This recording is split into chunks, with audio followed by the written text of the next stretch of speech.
rumor pergantian Kapolri dalam jangka waktu dekat paling tidak setelah 5 Oktober menurut Anda itu benar? Prediksi saya begitu, Bung, karena tidak mungkin di dalam situasi di mana Kapolri Listio Sigit Prabowo gagal mengendalikan keamanan ketertiban masyarakat, terus mau diperpanjang sampai kapan? Ini yang ditimbang-timbang oleh Prabowo Subianto menurut saya, sambil dia melihat, oh partai-partai itu inginnya siapa? Kan sudah terbaca, Bung, ada partai yang menginginkan misalnya tadi, makanya digulirkan, dihembuskan, ada partai yang menginginkan si di Aryo Seto misalnya. Iya. Nah, itu kan ada yang bermain partai politik, ada yang bermain oligarki, ya kan bermain berkepentingan dia. Rumor yang menginginkan si Yudi Aryo Seto menjadi Kapolri, sementara ini karena Dedi bulan Agustus tahun depan akan pensiun. Ya, jadi memang ini ada permainan politik dari elit-elit partai politik juga.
Assalamualaikum warahmatullahi wabarakatuh, Sobat RH sekalian.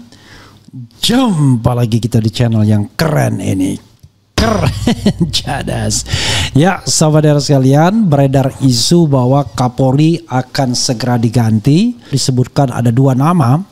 Satu bahkan baru diangkat kemarin sebagai Komjen, dari bintang 2 menjadi bintang 3 dan menjadi Kepala BNN, Badan Narkotika Nasional. Apa namanya, saya lupa ingat, nanti kita ada Suyudinya ya. Kemudian berikutnya adalah senior di Polri, bahkan lebih senior dari Listio Sigit, angkatan 90, Dedi Prastio, yang pernah menjadi Kepala Divisi Humas Mabes Polri, yang saya kenal pernah bertemu di televisi waktu dia mewakili divisi Humas Polri, dan bahkan sebelumnya dia humas juga kalau tidak salah di Polda Metro atau di Mabes Polri dengan pangkat yang lebih bawah dari Kadif Humas, karena Kadif Humas itu kalau tidak salah setingkat Irjen. Waktu jadi Brigjen dia juga sudah bagian itu. Dedi Prastio. Sobat era sekalian, kita akan tanyakan lebih detail kepada Slamet Ginting ya, seorang pengamat politik, militer dan juga kepolisian, yang pernah meramalkan bahwa katanya Listio Sigit akan diganti pada Oktober ini, dan kelihatannya bisa lebih cepat dari Oktober. Assalamualaikum warahmatullahi wabarakatuh, Bro. Waalaikumsalam warahmatullahi wabarakatuh. Oke, luar biasa. Masih pakai peci situ enggak? Iya.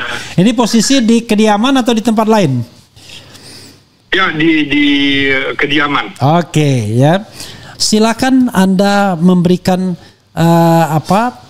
kegembiraan atau kemurungan atau apapun kepada Sobat RH sekalian. Silakan, Bro. Ya, baik Bung Refli dan para pendengar RH channel sekalian. Nah, sejak tadi malam saya memang ditelepon, di WA dari beberapa stasiun televisi, juga dari beberapa stasiun channel menanyakan soal surprise Nah, surpres ini surat presiden dari Istana kepada DPR tentang calon pengganti Kapolri. Sampai saat ini belum ada penjelasan apapun dari Istana, apa betul rumor sudah ada surpres ke DPR RI. Dan kemudian dari Sekjen DPR RI, Indra Iskandar, sekjennya juga belum mengemukakan pendapat atau menginformasikan kepada masyarakat soal ini. Begitu juga dari pimpinan DPR, dalam hal ini Wakil Ketua DPR Sufmi Dasko Ahmad membantah bahwa ada surpres tersebut.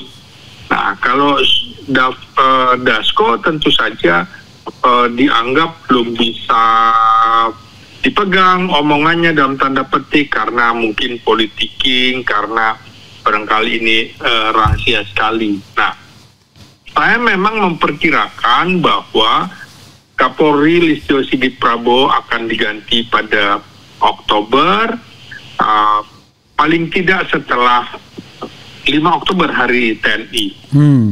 Di Jakarta ini situasi masih belum stabil menurut saya. Salah satu indikasinya mobil-mobil atau kendaraan tempur masih berada di Monas itu, Bung Repli. Jadi ini indikasi bahwa siaga 1 masih berlaku. Artinya memang setelah ada surat dari Mabes Polri kepada Mabes TNI meminta perbantuan. Surat itu sampai di Mabes TNI tanggal 31 pagi. Surat itu baru dikirim oleh Astama Ops Polri Komjen Fadil Imran atas nama Kapolri. Jadi dalam tanda petik seperti meminta perbantuan kepada Mabes TNI. Oleh karena itu menurut saya ini dinamika politik bisa sangat tinggi dan itu bisa terilhami, terinspirasi dari beberapa peristiwa yang terjadi di dunia. Bahkan Nepal, Perancis juga mengaku terinspirasi dari Indonesia. Karena itu situasi yang terjadi di Nepal bisa saja kemudian menginspirasi Prabowo mempercepat pergantian Kapolri yang menurut saya memang Listio Sigit Prabowo gagal mengendalikan para jenderal untuk mengendalikan situasi keamanan ketertiban masyarakat. Jadi ketika loyalitas anak buah sudah tidak tegak lurus atau bercabang-cabang karena mendapatkan rumor bahwa Listio Sigit akan segera diganti, ibarat perahu yang sudah karam, mereka tentu akan menyelamatkan diri. Karena itu menurut saya Listio Sigit yang hampir 5 tahun menjabat Kapolri wajar diganti dengan berbagai alasan. Belum pernah terjadi Kapolri-Kapolri sebelumnya sampai mendekati 5 tahun seperti Listio Sigit Prabowo. Nah, persoalannya di tengah situasi di mana terjadi konflik di lingkungan kepolisian, maka menurut saya Presiden Prabowo kemungkinannya akan mengambil tokoh senior yang akan menjadi Kapolri. Tokoh senior itu tentu saja yang lebih senior dari Listio Sigit Prabowo, lulusan Akpol 1991, maka kemungkinan Presiden Prabowo akan mengambil calon Kapolri dari Akpol 1990. Nah, disinilah ada nama Dedi Prasetyo, Wakil Kepala Polri. Namun, ya, di luar angkatan 90 ada juga 89. Angkatan 89 ini rata-rata atau mayoritas akan pensiun tahun ini. Nah, sementara angkatan 90 pensiunnya tahun depan. Sehingga ini memang dipilih, Dedi Prasetyo dipilih hanya untuk sebagai Kapolri perantara. Sekitar setahun saja begitu ya.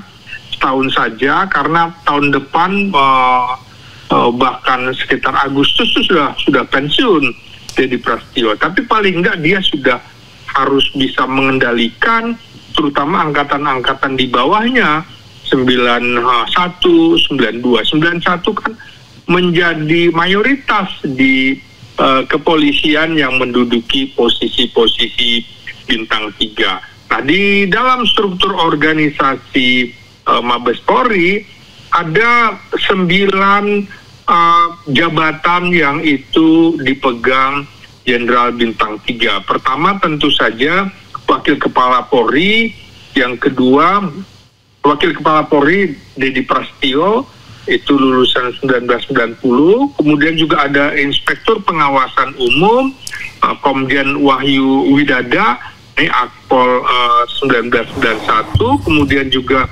ada Kabaharkam Komjen Karyoto, Akpol 90, ada Kepala Badan Reserse Kriminal Komjen Sahardianto, Akmil 91, dan Kepala Badan Intelijen Keamanan Komjen Ahmad Wiyagus, Akpol 89, Kepala Lemdiklat Polri Komjen Krisnanda Dwi Laksana, Akpol 89, dan Komandan Korps Brimob Komjen Imam Widodo, Akpol 89, Asisten Utama Bidang Operasi Komjen Muhammad Fadil Imran, Angkatan 91, dan Asisten Utama Bidang Perencanaan dan Anggaran Kapolri Komjen Wahyu Hadiningrat. Nah, kalau kita lihat formasi di kepolisian di Mabes Polri ini, maka dominasi Angkatan 91 ada 1, 2, 3, ada 3, sementara yang lain ada 8, 9, ada 3 juga, kemudian Akpol 90 ada 2, selebihnya Wahyu Hadiningrat Angkatan 92. Mengapa saya fokus pada Komjen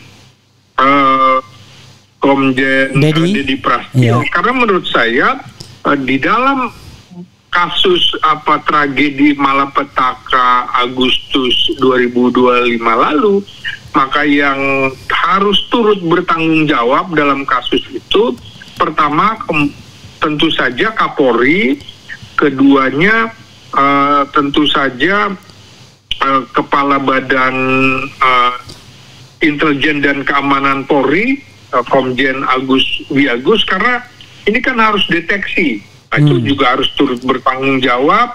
Lalu Kepala Badan Pemeliharaan Keamanan Karyoto, lalu Kepala Komandan Kop Brimob Komjen Widodo, karena represifnya Brimob ini juga harus turut menjadikan sebuah penilaian evaluasi terhadap Komandan Kop Brimob. Jadi ada 4 yang harus bertanggung jawab di Mabes Polri. Karena itu menurut saya tidak memasukkan nama Kabaharkam Komjen Karyoto, kemudian Kepala Badan Intelijen Keamanan Komjen Ahmad Wiyagus, dan juga Komandan Korps Brimob Komjen Imam Widodo yang masuk ke dalam nominasi. Jadi karena itu menurut saya kalau lihat profilnya Prabowo Subianto, dia itu tidak banyak mengenal orang-orang petinggi kepolisian, berbeda dengan di TNI dia banyak mengenal orang-orangnya. Menurut saya walaupun ada sekitar 9 posisi komisaris jenderal di Mabes Polri, Prabowo tidak mengenal semua orang-orang itu, kecuali barangkali kalau Wakapolri kan dalam beberapa kesempatan bertemu dengan Presiden. Jadi saya lebih condong memang kemungkinan Dedi Prasetyo ini yang akan menjadi calon kuat Kapolri pengganti Listio Sigit di masa peralihan. Jadi ini masa adaptasi, jadi hanya antara aja 1 tahun, baru setelah itu Kapolri yang sebenarnya akan dicalonkan oleh Prabowo Subianto. Jadi ini seperti kasus di mana ada konflik di kepolisian. Dulu Badrudin Haiti dimasukkan di situ sebagai tokoh senior yang dihormati ketika ada konflik di kepolisian. Nah, sementara menurut saya seperti Kepala Badan Narkotika Nasional Suyudi Aryo Seto, menurut saya ini orang yang tidak dikenal oleh Presiden Prabowo Subianto, dan ini masih sangat muda sekali, lulusan Akpol 1994. Jadi menurut saya itu tidak masuk hitungan. Kalaupun yang masuk hitungan di Mabes Polri adalah Kepala Badan Reserse Kriminal Komjen Sahardiantono yang seangkatan dengan Listio Sigit Prabowo. Tapi menurut saya kemungkinan Prabowo akan menghindari teman-teman seangkatan dari Listio Sigit Prabowo 1991, sehingga menurut saya nama Komjen Sahardiantono ini bisa dikesampingkan. Nah, jadi kira-kira di situ pertarungan-pertarungan yang terjadi di elit kepolisian, sambil kita melihat setelah ada kemungkinannya juga menurut saya karena situasi masih siaga 1 dan Prabowo juga menghormati situasi, semuanya sedang menjaga keamanan. Tunggu setelah hari TNI 5 Oktober, kemungkinan baru akan ada pergantian Kapolri. Gitu Bung Refri. Oke, saya sengaja membiarkan Anda mengeksplorasi tadi, dan kemudian saya ingin bertanya, kenapa kemudian di media muncul dua nama ini? Dedi Prasetyo sebagai tokoh senior yang akan pensiun 26 Juli tahun depan, ya barangkali akhir per 1 Agustus biasanya dihitungnya begitu. Iya, betul. Kemudian ada tadi yang baru Komjen tadi yang saya nggak ingat juga namanya, tahun 94 siapa namanya, Suyudi ya. Suyudi tahun 94. Nah, bagaimana dengan nama yang pernah Anda sebutkan, Rudi Darmoko, yang ternyata belum naik juga pangkatnya, tetap Irjen ya. Dan dia adalah anak dari pelatih Prabowo di Kopassus gitu kalau tidak salah ya. Silakan. Iya, karena itu seperti saya bilang, kemungkinan Dedi Prasetyo akan menjadi Kapolri, tapi dalam rentang waktu kurang lebih 1 tahun. Karena kan dia kelahiran Juli 1968, maka pensiunnya per 1 Agustus. 2026 mendatang. Nah, baru disitulah kemungkinan seperti Rudi Darmoko punya kesempatan. Jadi setelah ada pergantian Kapolri, kan otomatis akan terjadi mutasi elit kepolisian lagi untuk posisi bintang 3. Belum lagi seperti saya kemukakan tadi, mayoritas yang lulusan Akpol 1989 pensiun tahun ini, berarti akan banyak sekali, begitu juga Akpol 1990 yang akan pensiun tahun ini. Bisa dibilang sekitar 1, 2, 3, 4, 5, 6, 7, 8, 9, 10, 11, 12, 13, nah sekitar ada 13 posisi komjen itu yang akan segera pensiun di tahun 2025-2026 ini.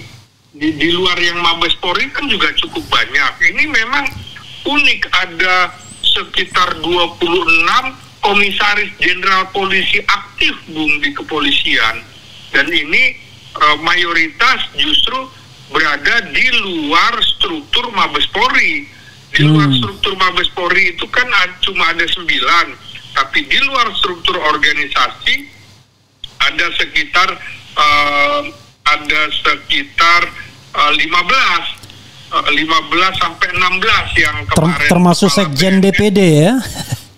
Betul, jadi kan banyak sekali Bung kalau kita sebutkan betapa polisi ada di mana-mana, mulai dari Kepala Badan Narkotika Nasional, Wakil Kepala Badan Siber Sandi Negara, Sekretaris Utama Lemhanas, Sekjen Kementerian Dalam Negeri, Sekjen Dewan Perwakilan Daerah, Sekjen Kementerian Kelautan dan Perikanan, Sekjen Kementerian Hukum, Sekretaris Badan Nasional Pengelola Perbatasan, Inspektur Jenderal Kementerian Hukum, Inspektur Jenderal Kementerian Pelindungan Pekerja Migran, Inspektur Jenderal Kementerian Perdagangan, Inspektur Jenderal Kementerian Usaha Mikro Kecil dan Menengah, Inspektur Jenderal Kementerian Imigrasi dan Pemasyarakatan, Inspektur Jenderal Kementerian Kehutanan, Inspektur Utama Sekjen Dewan Perwakilan Rakyat, Inspektur Utama Kementerian Lingkungan Hidup. Nah, ini yang disebut orang ini betul-betul seperti negara kepolisian Republik Indonesia. Karena polisi jauh lebih dahsyat daripada militer menempati pos-pos sipil, bukan pos sipil bersenjata ya. Kalau militer dibatasi 16, polisi gak ada pembatasan. Karena itu betul kita harus konsentrasi melakukan reformasi besar-besaran terhadap kepolisian. Itu juga yang diminta oleh publik terhadap Presiden Prabowo Subianto. Begitu, Bung Refli. Iya, saya kemudian Anda nggak tegas tadi. Maksud saya, kenapa tiba-tiba muncul pemberitaan muncul dua nama itu, Dedi Prasetyo dan Suyudi yang tahun 94 tadi. Siapa yang kira-kira membuat spekulasi ini? Atau ini bocoran yang sengaja dilontarkan oleh pihak istana atau bagaimana? Iya, saya kira ini kan desas-desus. Ini rumor politik. Rumor politik tentu berasumsi dari situasi di mana ada situasi yang nggak normal. Ketika misalnya kepala BNN yang masih aktif belum pensiun diganti oleh Suyudi Ariseto yang sangat muda sekali.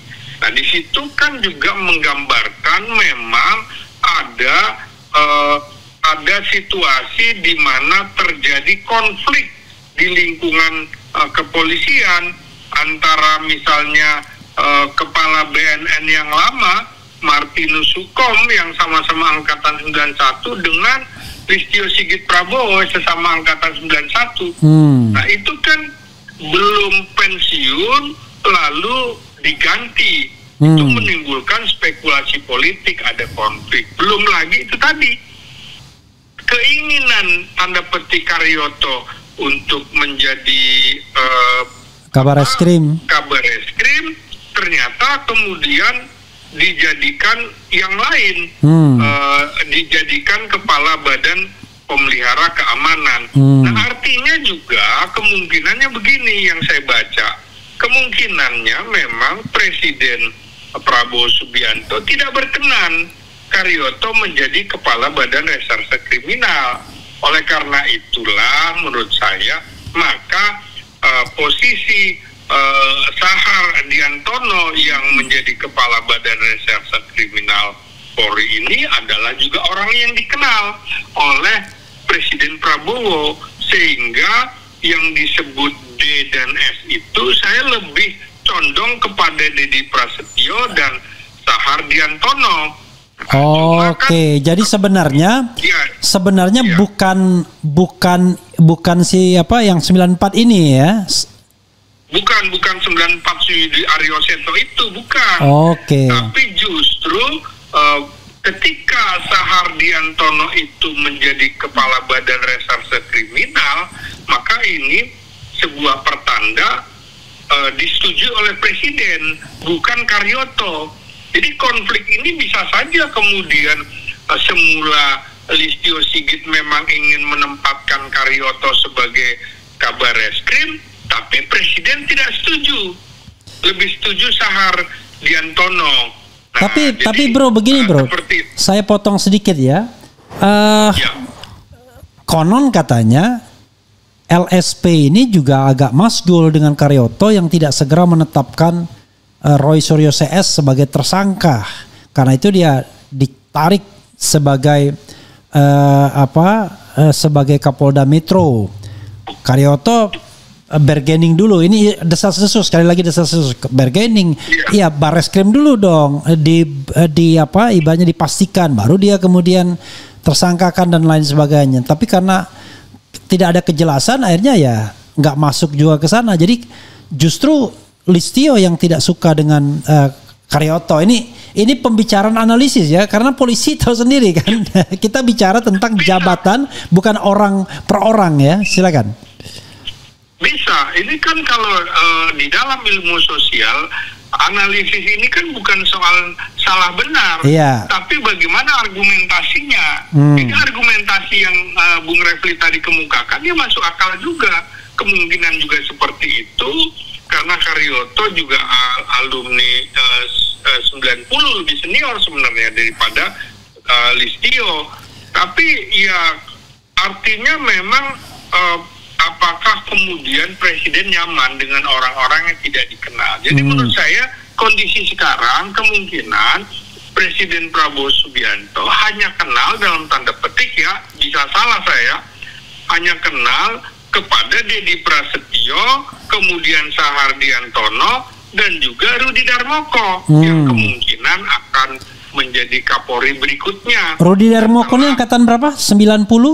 Angkatan 93. Oke. Angkatan 93 aja. Jadi seperti itu kan, memang tunggu waktu sebentar lagi sampai dengan akhir Desember ini, berapa banyak yang saya sebutkan tadi akan segera pensiun. Jadi jadi Prabowo kan juga harus melihat situasi yang kemarin itu tidak kondusif dan tidak mungkin tidak ada yang dihukum dalam tanda petik, harus ada penalti sebagai jera. Kan dibayar mahal sebagai Jenderal Bintang 3. Nah, risikonya juga harus mahal, dicopot dan segala macam. Nah, saya kira itu analisis saya, Bung Refli. Yang menarik adalah Sigit Listio ini tanpa perubahan undang-undang. Sorry. Listio Sigit, sering kita terbalik-balik. LSP ini paling gampang ya. LSP ini tanpa perlu perubahan undang-undang Polri pun pensiunnya itu masih 2 tahun lagi kan begitu. Masih 2027 kalau tidak salah, karena dia kelahiran tahun 69 kan? Nah, pertanyaan saya adalah, kalau Tito Karnavian kan dipensiunkan dijadikan Menteri Dalam Negeri. Jadi dalam tanda kutip bermartabat lah. Sutarman dipensiunkan walaupun berapa bulan lagi non job, ya kan kalau nggak salah. Kemudian siapa lagi yang dipensiunkan di tengah jalan? Jarang. Biasanya baru pensiun ketika dia pensiun kan. Nah, kalau berarti harus ada kompensasi dong. Sama seperti siapa? Tito dan kemudian Sutarman. Sutarman bedanya non job, Tito diangkat jadi menteri. Menurut Anda ini kan hal yang miris adalah kita menganggap bahwa ada hukuman dalam tanda kutip ya bagi Kapolri karena ketidakberhasilan dia, ada korban jiwa dan lain sebagainya sebelumnya kasus Kanjuruhan. Tapi tiba-tiba seperti ada sebuah konvensi nggak boleh ada jenderal nganggur gitu. Sehingga harus dikompensasi dengan jabatan lain. Gimana menurut Anda? Saya kira agak berbeda karena Sutarman itu adalah peralihan dari masa Presiden SBY kepada Presiden Jokowi.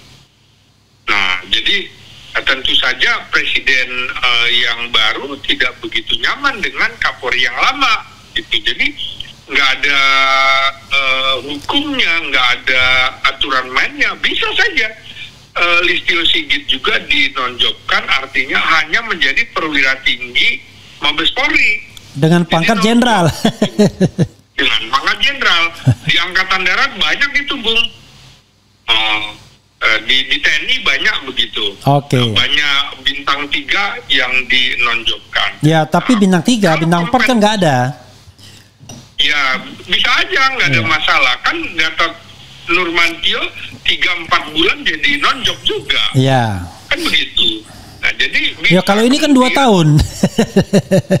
Ya nggak masalah. Kan dia juga sudah menikmati hampir 5 tahun. Kan nggak apa-apa. Ini kan gara-gara potong kompasnya Presiden Jokowi itu. Nah, begitu juga kalau kasusnya Tito Karnavian, ya memang bisa dibilang kondisinya dia diberikan posisi menteri karena sebagai ucapan terima kasih dan lain-lain, masih di dalam rejim Jokowi, rejim yang sama. Nah, ini kan sebenarnya sudah beda rejim, bukan rejim Jokowi, tapi sudah diberi kesempatan hampir 1 tahun kan begitu oleh Prabowo Subianto. Nah, memang kan nggak mudah yang ketika ada desakan sejak awal supaya Listio Sigit Prabowo diganti. Nah, apakah kemudian nantinya penggantinya akan lebih baik? Kan belum tentu juga. Ini yang ditimbang-timbang oleh Prabowo Subianto menurut saya, sambil dia melihat, oh partai-partai itu inginnya siapa. Kan sudah terbaca, Bung.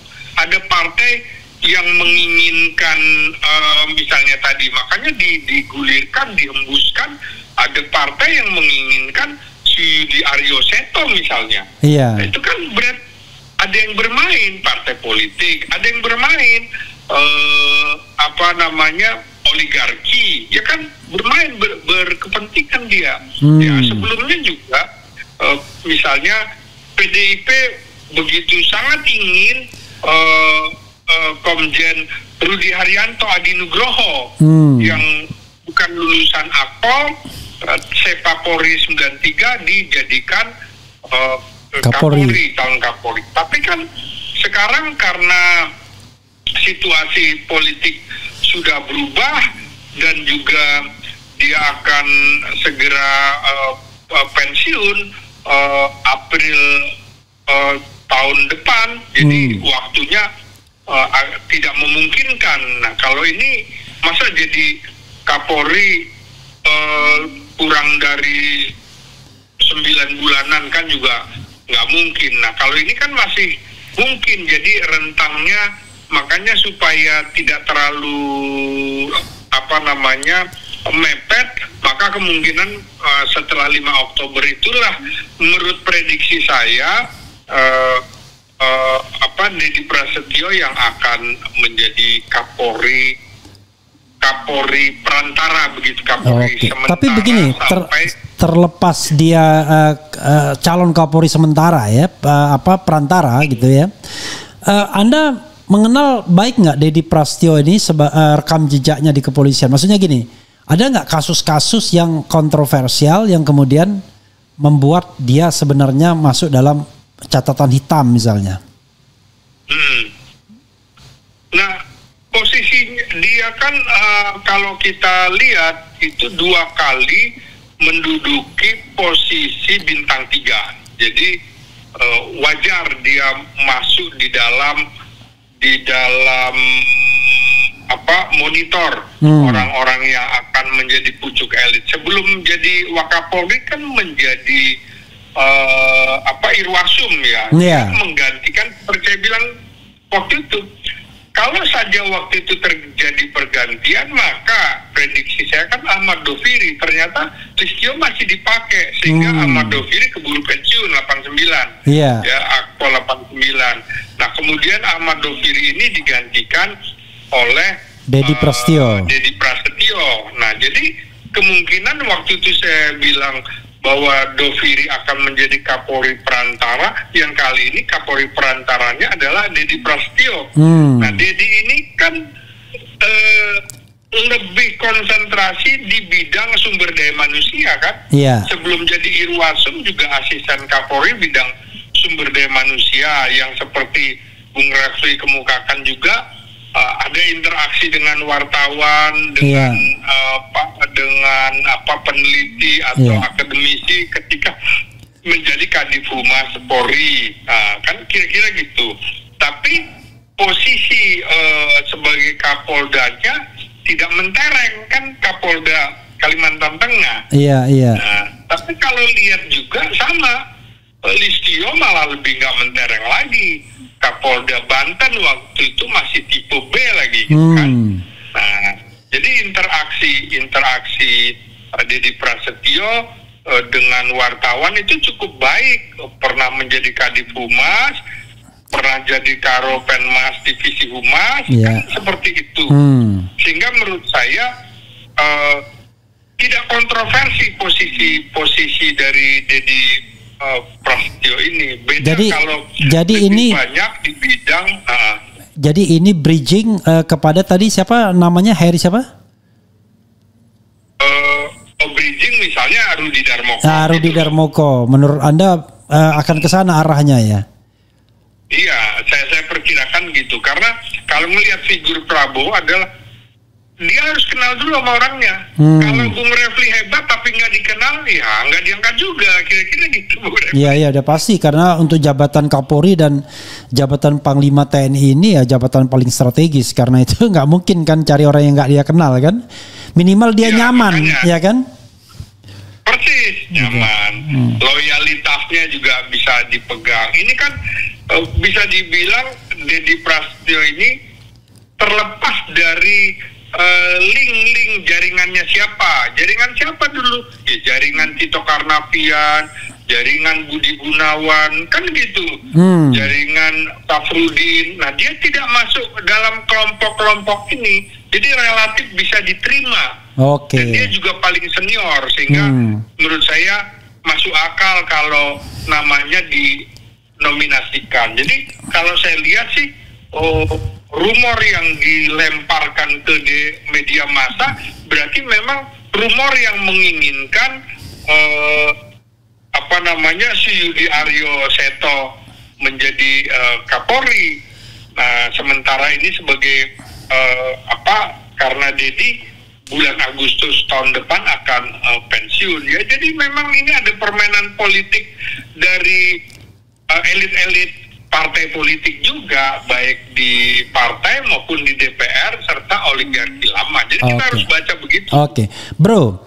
Kalau kita lihat ya, yang namanya Kapolri ini kan tidak ada presidennya diajukan 2 orang gitu. Jadi bisa dikatakan surprise ini nggak benar pasti ya. Nggak benar. Tapi rumor pergantian Kapolri dalam jangka waktu dekat paling tidak setelah 5 Oktober menurut Anda itu benar? Iya, prediksi saya begitu, Bung. Karena tidak mungkin di dalam situasi di mana Kapolri Listio Sigit Prabowo gagal mengendalikan keamanan ketertiban masyarakat, mau diperpanjang sampai kapan? Jadi kalau melihat dinamika politik yang sedang berkembang saat ini, bisa saja juga dipercepat sebelum 5 Oktober. 5 Oktober karena itu tadi, situasi kan masih siaga 1.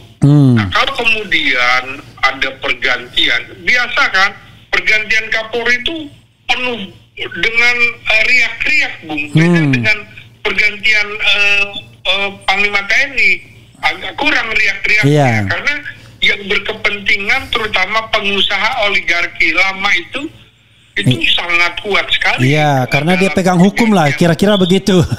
Persis, Bung. Iya. Nah, oke. Jadi kalau kita bicara tentang ke depan gitu ya, menurut Anda kira-kira Prabowo akan menjalankan nggak? Kan ada 2. Kemarin Gerakan Nurani Bangsa itu datang ya, ada ayahnya Najwa Shihab juga, Quraish Shihab gitu ya, mengatakan 2 hal sudah sepakat, yaitu ganti Kapolri dan reformasi Polri. Nah, ganti Kapolri itu dengan yang senior untuk mengawal reformasi Polri, karena kalau udah senior kan dia vested interestnya mungkin sudah berkurang kan begitu.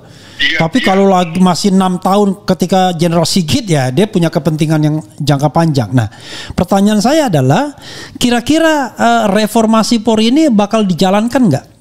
Karena kalau reformasi ini dijalankan bisa jadi nanti Polri ini akan betul-betul berbeda itu. Barangkali separuh di bawah Kementerian Dalam Negeri, sebagian di pemerintahan daerah, sebagian gabung dengan Kejaksaan Agung dan Kementerian Hukum sebagai Department of Justice, kan begitu.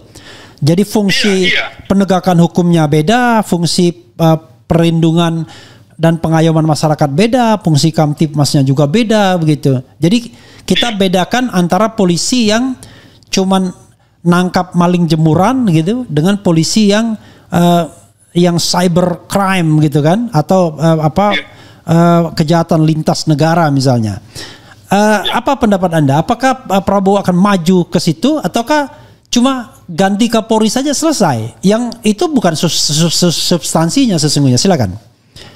Iya, jadi tidak cukup dengan mengganti orang, tapi mengganti sistem. memang tuntutan reformasi ini menurut saya adalah sebuah kewajiban setelah selama 10 tahun polisi kita di era Jokowi itu cenderung digunakan sebagai alat negara untuk kepentingan politik praktis.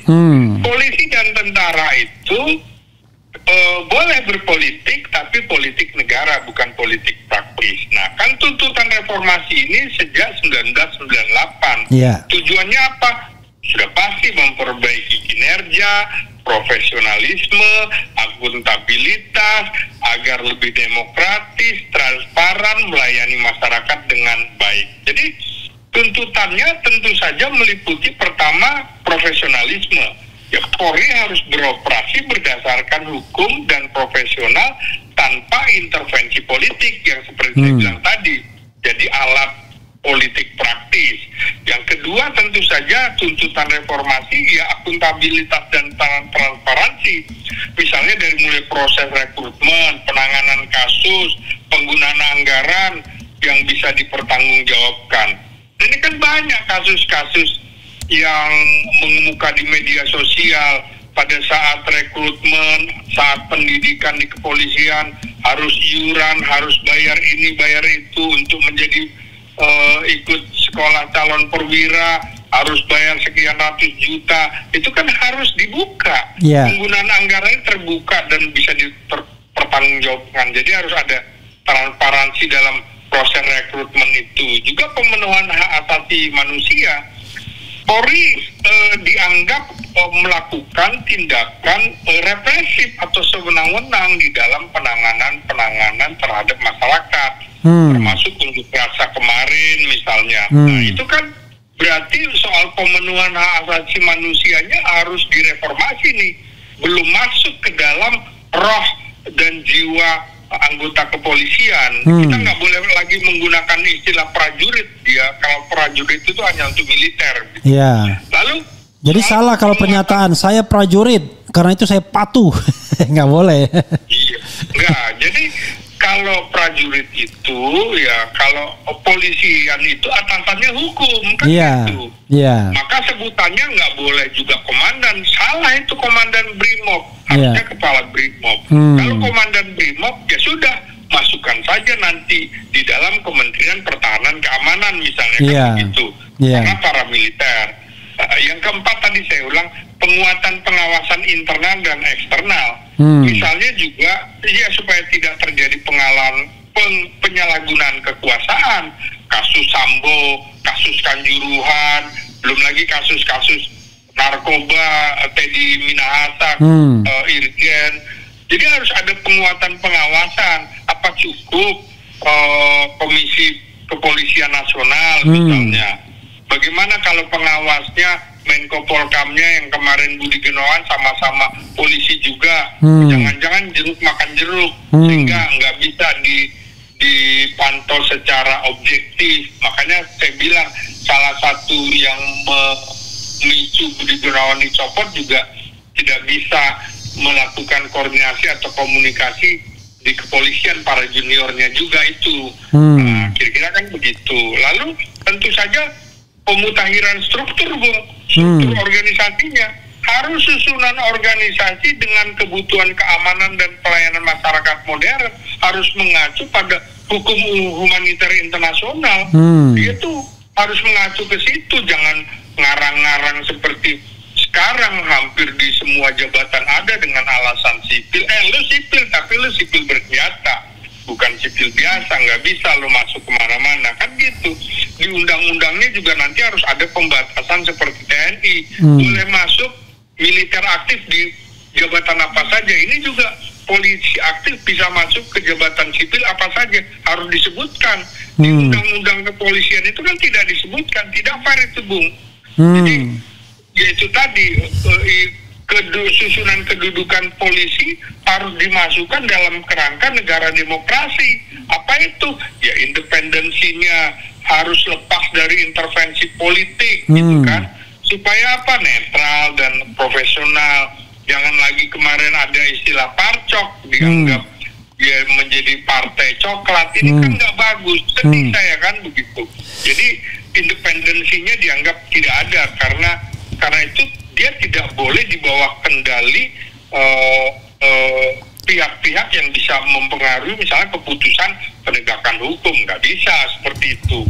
Lalu kedudukannya sebagai lembaga penegak hukum kan artinya menjelaskan lo itu berdiri sendiri, non militer. Anda itu institusi penegak hukum, bukan institusi yang cenderung militeristik, yang bertugas menjaga pertahanan keamanan negara. Lo itu tugasnya keamanan dan ketertiban masyarakat serta menegakkan hukum secara adil.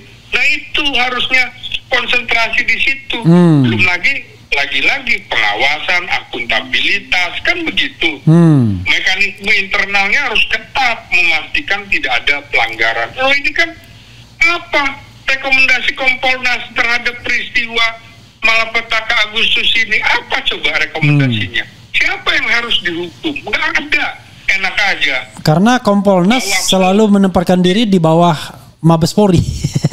Iya makanya, ini siapa orang-orang Kompolnas ini? Gitu. Tapi gini, bro, ada satu hal yang menurut saya akan ada resistensi dari Polri ya, yaitu kita harus frankly speaking. Ini mohon maaf ya teman-teman Polri. Sejak era reformasi, Polri ini Mabes atau Polri ya, Kepolisian Republik Indonesia ini sudah menjadi sumber kemakmuran, ya kan?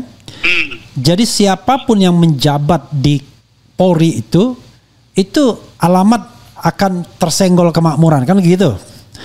Betapa terhenyaknya saya misalnya mendapatkan sebuah surat ya yang itu disampaikan ke Sungai Bahar tempat Brigadir Yosua yang mengatakan bahwa dibekukan uang 100 triliun minus 1 rupiah. Tidak pernah ada klarifikasi apakah uang itu benar atau tidak, tetapi suratnya ada, ya kan, beredar. Dan saya mendapatkan itu dari sumber yang terpercaya. Ya, waktu itu Irma Huta Barat dan yang memang sering membela kasus Joshua. Dia menyampaikan itu dan dia perlihatkan. Nah, tidak pernah ada klarifikasi benar atau tidak. Atau misalnya seorang pengawal seperti Joshua atau yang lainnya itu dititipi uang ratusan juta misalnya oleh ketua Satgas Merah Putih ini misalnya. Nah itu kan lalu misalnya ada juga lah isu-isu yang beredar ya, kepala-kepala daerah atau apapun harus menyetor dan lain sebagainya ya kan. Nah kita kan sudah jamak ini sebenarnya, orang udah tahu semua, cuma orang nggak berani ngomong aja kan begitu. Karena begitu ngomong disuruh membuktikan dan tidak akan pernah juga membuktikan, jeruk makan jeruk soalnya kan. Gimana caranya? Dan tidak akan pernah ada orang yang mengatakan iya saya setor uang dan lain sebagainya, kan nggak pernah. Suap menyuap itu tidak pernah terjadi, tidak pernah ada, atau setoran-setoran itu tidak pernah akan dibicarakan oleh para penyetor sekalipun. Nah, ini yang menurut saya akan membuat resistensi yang tinggi kalau seandainya mau diubah, karena ini barang kan mengalir kemana-mana nih. Ya kan, termasuk ke politisi, ya kan? Jadi saya kira lagu Bengawan Solo mengalir jauh kemana-mana itu ya. Menurut saya, kenapa kemudian orang lebih suka menggunakan misalnya jenderal bintang-bintang ini untuk jabatan-jabatan di kementerian? Sederhana menurut saya, karena menterinya atau kepala badannya atau kepala lembaganya, ketua lembaganya, ya ingin mudah urusan juga gitu. Kalau dia punya anak buah yang jenderal bintang 3 kan urusan lebih gampang karena tinggal cuman dibawa Kapolri aja kan. Gitu. Gimana? Coba dieksplor lebih jauh. Itu menurut saya memang harus ada lembaga pengawas independen terhadap kepolisian, termasuk lembaga pengawas HAM. Karena banyak kemudian terjadi pelanggaran HAM. Mana kemudian polisi yang melanggar HAM diumumkan dan dinyatakan melakukan pelanggaran HAM? Ini kan tidak ada, harus ada. Jadi betul-betul mekanisme internalnya juga harus ketat untuk memastikan supaya kalau zero pelanggaran nggak mungkin lah, paling nggak defisit pelanggaran gitu, minim pelanggaran seperti itu. Lalu tentu saja yang kita bahas tadi juga, struktur organisasinya harus jelas dan efisien. misalnya unit-unit kerja yang nggak perlu ya dipenggal. Kalau ini dia keamanan ketertiban masyarakat, harusnya perbanyak patroli-patroli polisi di tingkat RW dan kelurahan atau desa. Bukan kemudian lebih banyak struktur yang berbau ekonomi gitu, berbau finansial. Loh ya nggak bisa, ini kan ada yang tugas-tugas, misal udah tugas ini tugasnya lebih ke imigrasi, lo nggak usah masuk. Ini lebih tugas bea cukai, lo nggak usah masuk. Ini tugas kejaksaan, lo nggak usah masuk. Loh dia ini kalau dilihat hampir strukturnya kok seperti negara dalam negara gitu loh, Bu. Masuk semua. Akibatnya penciuman dia tidak tajam. Dan karena pikirannya lebih banyak ke urusan-urusan finansial ketimbang urusan pengamanan masyarakat gitu. Jadi unit-unit pelayanan kepolisian itu harusnya lebih ditonjolkan. Bukan seperti kemarin waktu 1 Juli Hari Bayangkara, yang dipertontonkan, saya lihatnya juga ini polisi sipil atau polisi militer gitu kan. Lebih menonjolkan kekuatan bersenjatanya. Nah ini nggak bisa. Jadi menurut saya juga ke depan posisi dia kemana harus jelas. Misalnya Brimob ya masukkan saja di Kementerian Hankam. Ini kan bukan polisi konvensional, kan nggak? Ya, jadi di beberapa negara juga unit-unit mirip Brimob itu dia menyatu dengan militer karena ini kan paramiliter. Kalau paramiliter kemudian juga menangani demo, ya pikirannya ya perang, kekerasan. Pikirannya perang. Apalagi dia dipersenjatai dengan kendaraan-kendaraan perang. Iya, makanya itu harus dibedakan. Jadi menurut saya nanti ada yang masuk Kementerian Pertahanan Keamanan, ada yang masuk ke Kementerian Hukum, tapi jangan juga masuk Kementerian Dalam Negeri.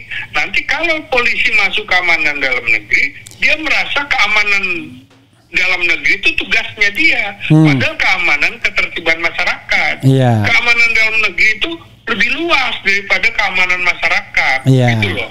Saya juga sudah membedakan antara state security sama human security. Polisi human security. Nah, jadi kan betul-betul polisi nanti ditempatkan. Ini kita bukan anti polisi, justru kita menginginkan polisi kita profesional, kan begitu. Iya, polisi yang melindungi dan mengayomi masyarakat sehingga masyarakat merasa aman. Ya. Jangan. Jadi pengaturan kewenangan dan tugasnya harus jelas juga. Tidak tumpang tindih dengan institusi lain, TNI, kejaksaan, seperti itu. Paling tidak ya, kalau misalnya polisi itu jadi community policing gitu ya. Orang bangun rumah itu tidak disaturin preman minta jatah. Nah, karena itu Bung harus ada deklarasi betul-betul tentang kode etik profesi polisi. Semua anggota polisi harus mematuhi kode etik itu yang menekankan integritas, keadilan, pelayanan masyarakat. Kayak gitu, Bung. Oke, bro. Mantap ya.